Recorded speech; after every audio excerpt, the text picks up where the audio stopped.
Hey guys, welcome back. It's your girl Toya T, and I'm on my way home after teaching a double header, which I like to call on Thursdays. Thursdays are the only days that I teach 2 classes in a day, although I teach 5 days a week. I have an 8:30 class, and then I have from 8:30 to 10:30, and then 8:30 to 10:20, and then I have a 10:30 to 11:20 class. So I'm finally going home. I just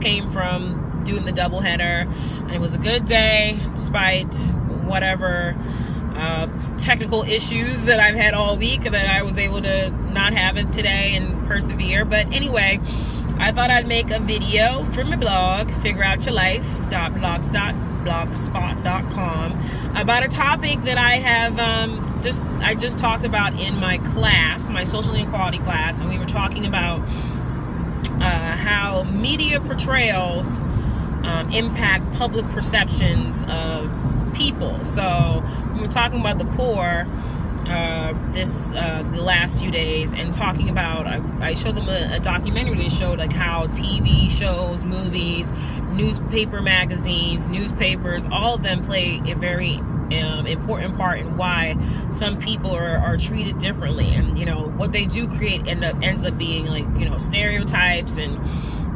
people's skewed perceptions of how certain people are supposed to act or who these people are. So in the case of the poor and poverty, people automatically think that the majority of the poor, the face of the poor, is a inner city black person, when out of the poor, blacks only make up 29% of the poor in this in the United States, and the rest of it is everyone else. That everyone can be the face of poverty, because it affects all people across pretty much religion and culture and race and gender and all these things. So trying to get them to understand, when you keep seeing these TV shows and movies that show the poor places in the inner city as being filled with poor people, and not showing the rural areas and the suburban areas where people are poor, working class, it distorts people's images. So anyway, I'm coming back to media portrayals and how they play an important part in people's public perceptions. And in this case, I brought up to my students that I have been adamantly supporting this movement called #ILookLikeAProfessor. And the whole premise of it, and I saw, has come from the fact that when people think about what a college professor looks like, and they're basing this off of maybe experience, TV shows, college shows, college TV shows that show college scenes and movies, they always have the professor is always some old white man. He usually has a beard or something, but it's usually a white man.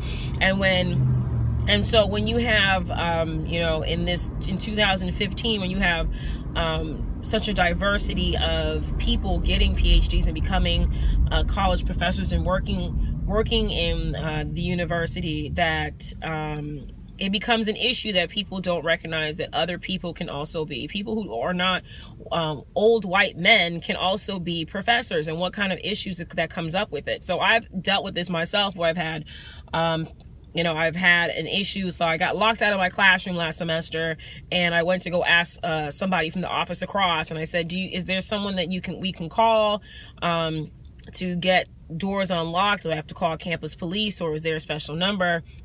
And the person looked at me and said, well, you should wait for the professor to come and deal with it. And I said, I am the professor. So that's why I'm asking. And she tried to play it off like, oh, you look so young, I just assumed that you were one of the students, and blah, blah, blah. And this is not the first time that I've received that kind of comment, or the last time. And just to see the movement itself, I started on Twitter. I think I saw it on Facebook too, but I particularly I've seen it on Twitter, and I thought it was such a great hashtag and a great movement, especially for when you have people of color or women in general that kind of don't fit into that portrayal or that idea of what a college professor looks like. They don't fit into, they're not old white men. So if you're not an old white man, people just assume that you're not that you can't be a college professor, or you're not. And so I love this movement. I've been hashtagging a whole bunch of pictures that I take before work, and a couple other people that that I also know.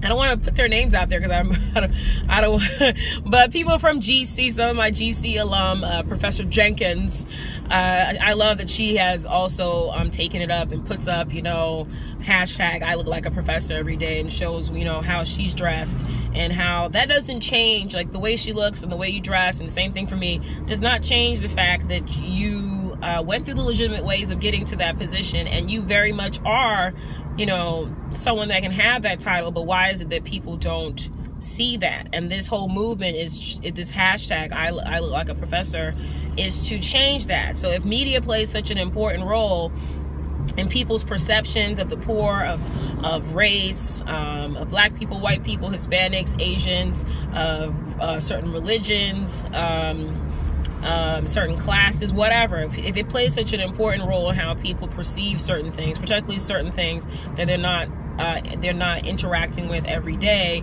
and it can cause people to create these images and not even know where they came from. It's great that this movement is coming to get more and more people, more and more, new professors, young professors, to go out there and to tag it and to show people that your college professors can look like anybody. It's not just the old white men. It's, the young, black female like myself. It's, it's the butch, white, gay female like Professor Jenkins. See, I gotcha. It's the young white mother that's also the professor. It's the tall Asian guy. It can be anyone. I'm just using I'm just using these just to give you examples. It could be anyone. It's not just that one image. And if we get more of these images out there, people won't be so jarred when they see someone who comes into a class and says, "Hey, I'm the professor of this class." They just accept it without having something in their mind say that something's a little bit off by this. Like that they just see it as normal and keep going. So I think this movement is absolutely awesome. I definitely think that it needs to continue, and it should continue into other fields where people experience some kind of public perception backlash. So there's some kind of disconnect between who's really doing things, what the reality is, and what people's perception of it is. I would love to see a movement that I look like a nurse, which they have males in it, because every time people think about nurses, they think it's all females, and there's definitely tons of male nurses out there, and people want to look at them funny, and it's like there's nothing wrong with that profession. And if you get more images out there, people will just think it's normal. And so for this I look like a professor movement, it's so great. It's showing, it's actually reflecting what the current state of academia is. Who are the next generation? Yes, I don't know, 20, 30 years ago, the majority of college professors were old white men, but that's dying off as they're retiring, and they're dying off, and it's being replaced by more women and people of color, and gay, straight, transgender, all kinds of different people, Christian, Muslim, Jewish, all kinds of people.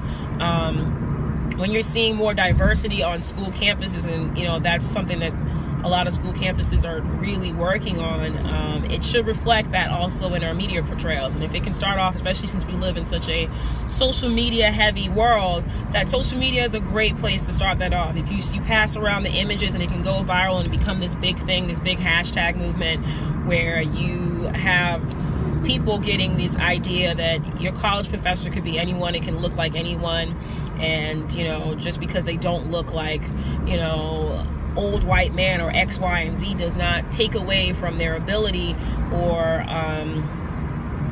doesn't take away from their ability, and shouldn't make you want to look at them a little bit different, or give them any issues. Should be something that's normal and encourages other young people, or whoever looks like that person, to know that yes, this is a role that you can also fulfill too, because this is normal. This is something that someone else like you can also do.